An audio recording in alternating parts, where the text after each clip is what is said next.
তার ব্যবহার জীবন পাল্টায়, তার চিন্তা জীবন পাল্টায়, তার সেবা জীবন পাল্টায়, তার হচ্ছে সহানুভূতি পাল্টায়, সে যদি ভক্তিকে অবলম্বন করে। একমাত্র প্রবৃত্তি নিয়ন্ত্রিত প্রবৃত্তির মুখোমুখ থেকে উদ্ধার করতে গেলে ভক্তিকে অবলম্বন করতে হবে। ভক্তি ছাড়া প্রবৃত্তির হাত থেকে রেহাই পাওয়ার কোনো সুযোগ নাই। তাই আসুন আমরা ভক্তির চর্চা করি, বিশ্বাসের চর্চা করি এই দীক্ষার মধ্য দিয়ে। প্রত্যেকটা মানুষের এই দীক্ষার মধ্য দিয়ে সদ্গুরু শরণাপন্ন হয়ে তার জীবনের প্রত্যেকটা সমান বলে যাক পদ্মফুলের পাপড়ের মতো। শ্রী ঠাকুর একটা ইংরেজি বাণীতে বলেন, when an ideal haves in man, যখন একটা আদর্শ একটা মানুষের জীবনের মধ্যে প্রস্ফুটিত হয়, ফুলফিল হয়, তখন কি হয়? দি ম্যান ইজ অ্যাক্টিভ, সক্রিয় হয়, অ্যালার্ট হয়, অ্যাক্টিভ, অ্যালার্ট, ইনকুইজিটিভ অনুসন্ধিৎসাপূর্ণ হয়,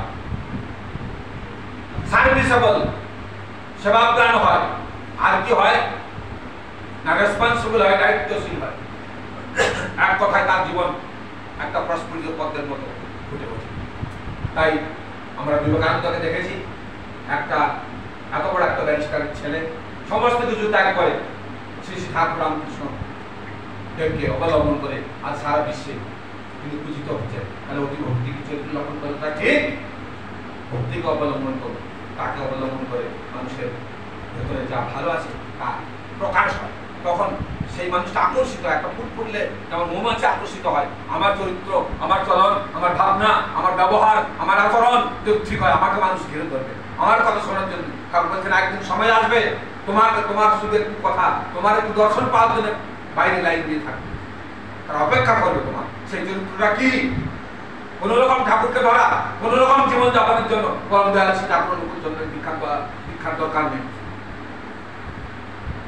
ঠাকুর বলছেন তোমার মধ্য দিয়ে ধর্ম জীবন্ত হয়ে উঠবে, তোমাকে দেখে মানুষ অভিভূত, সেই জীবন চাই। তা করতে হলে আচার্যদের আচার্য পরম্পরা কেটে রেখে গেছে, আমাদের ভয় নেই, তাকে অনুসরণ করে চলা দরকার। আচার্যকে অনুসরণ করলে শ্রী ঠাকুর তার মধ্যে জীবন করে আছে, আমাদের প্রত্যেকটা কথা, প্রত্যেকটা অনুভূতি তার মধ্যে আমরা পাই।